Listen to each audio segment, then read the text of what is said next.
Dark water in the English Channel. Ahead, a thin line of France. Inside the landing craft, it's cramped.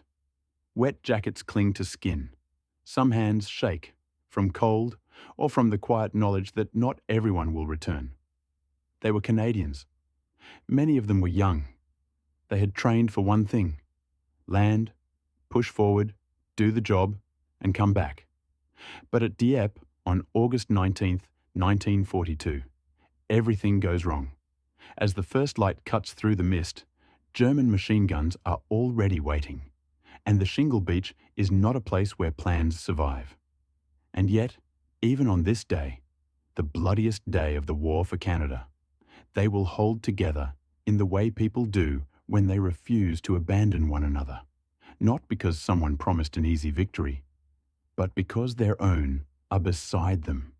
This is the story of Dieppe, a story of a mistake that cost thousands of lives and futures, and a story of Canadian courage, steady enough to endure the impossible. It's 1942. The Allies need a win, urgently. Europe is under Nazi control. The Soviet Union is bleeding on the Eastern Front and demanding a second front. Britain is holding on, but it must show it can strike back. Canada is already at war. Its divisions in Britain have trained for months, and they wait. For many soldiers, the war still feels distant, just beyond the horizon. And waiting is its own punishment. You're ready to risk everything, but you're given no moment to act. Then comes the idea of a raid, not a full invasion. A fast hit, land quickly, damage key targets, gather intelligence, and withdraw. The target is the French port of Dieppe. It looks within reach, close enough, within fighter range, and seemingly vulnerable for a few hours. But plans like this carry a trap. It sounds like confidence. It feels like speed will save you. If we're quick, we'll be gone before they react. And into that trap, men are sent, mostly Canadians. Here's the honest truth. Dieppe was not a Canadian operation. It was an Allied one. But Canadians paid the price more than anyone else. That's why, in Canada, Dieppe became more than a battle. It became a wound that never closes unless you look at it directly. On paper, the plan is neat, even elegant. Landings are spread across several beaches along roughly 16 kilometers of coastline. Two flank forces must silence German batteries. West flank, neutralize guns. East flank, do the same. Then the main assault goes straight into Dieppe itself, the town and the port. Units receive their tasks: suppress strong points, push into town, disable infrastructure, hold long enough to complete objectives, then withdraw back to the ships. It's a plan measured in hours. But on a defended shore, every minute is its own war. And one more reality: amphibious assaults depend on engineering and firepower. You need engineers to cut lanes through obstacles. You need heavy support. You need precision and surprise. Dieppe is a port. A port means walls, concrete, stones, waves, barriers. A port is easier to defend than to attack. It's almost physics. But Canadians don't argue with physics. They do what soldiers do: prepare and go. Because armies run on execution, and because somewhere above them, there is always the hope that this time it will work. Night, August 19th. Ships and landing craft leave England. Mines, fog, radio silence. Everything from the textbook. But war rarely follows the textbook. On the approach, part of the force collides with a German convoy. A brief firefight. And the crucial loss: the enemy is alerted. Surprise, the most valuable currency of a raid, is suddenly scarce. This is where a Canadian trait shows up in the most real way. Not movie heroism, but discipline. When the plan cracks, the human nervous system wants to run. They don't. They keep moving. Because they were trained not to rely on luck. They were trained to take a step when afraid, and then take the next step too. On the eastern flank, disaster begins almost immediately. Some landings are late, some hit a shoreline already fully awake. One of the most tragic episodes unfolds at Puis, a narrow beach, high cliffs, concrete positions. Men are trapped, sea behind them, walls ahead, fire above. And you see something statistics can't explain. Men stand up again and again. They move toward the wall. They try to break through.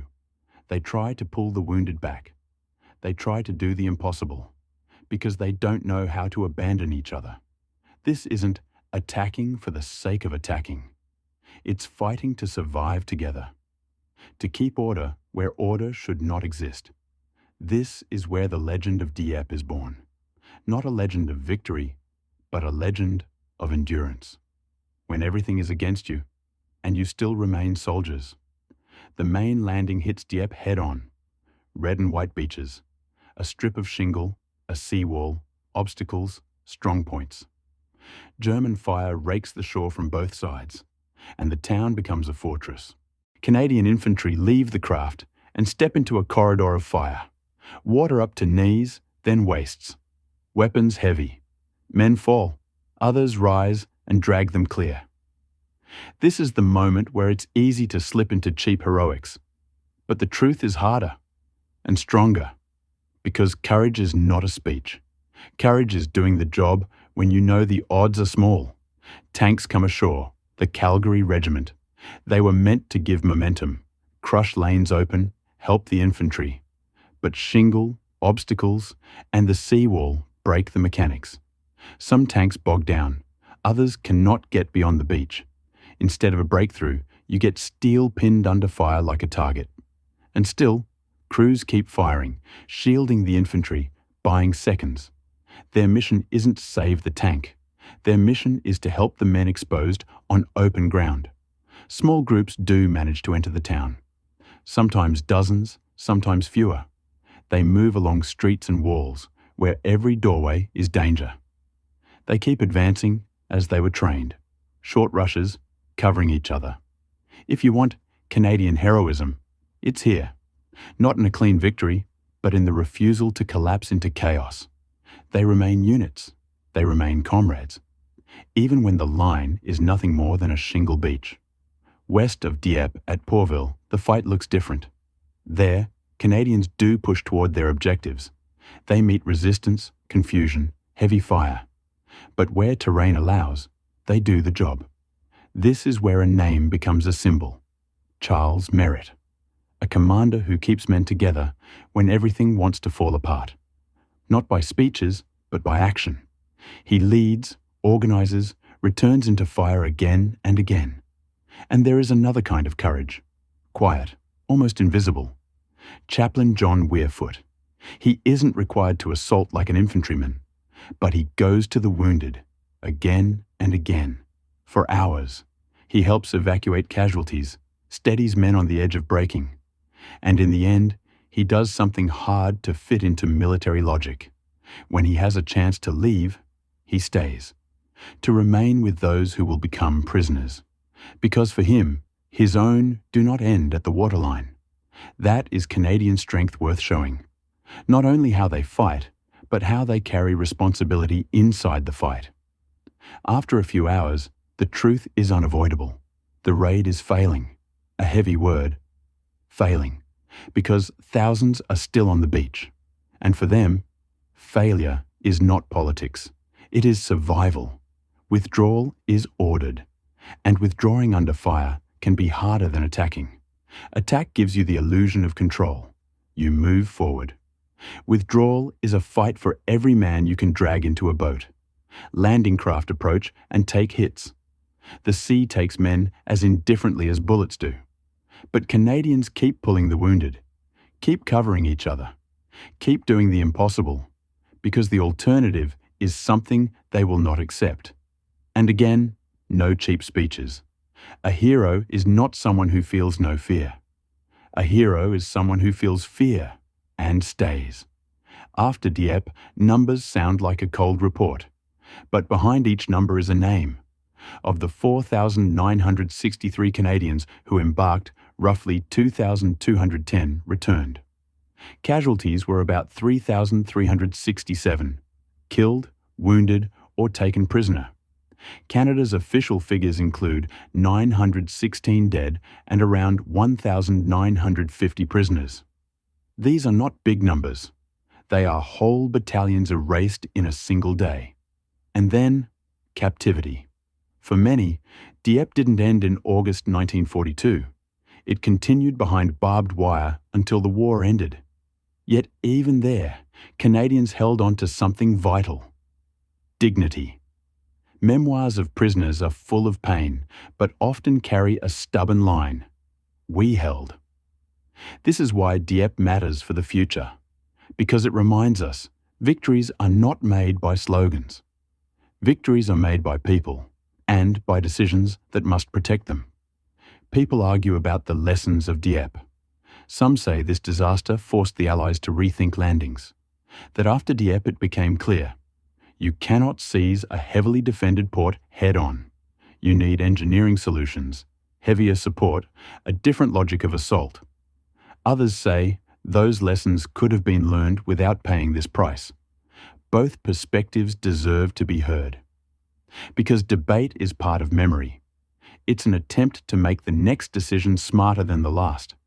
But one thing is not debatable. At Dieppe, Canadians showed who they were. Not perfect movie soldiers, but men who, placed in a kind of hell, did not dissolve into panic. They held formation. They carried the wounded. They went back into fire. They stayed with comrades even when they could have left. If you need a conclusion, it's simple. Not pretty, but true. Courage doesn't guarantee victory, but without courage, there is no victory at all.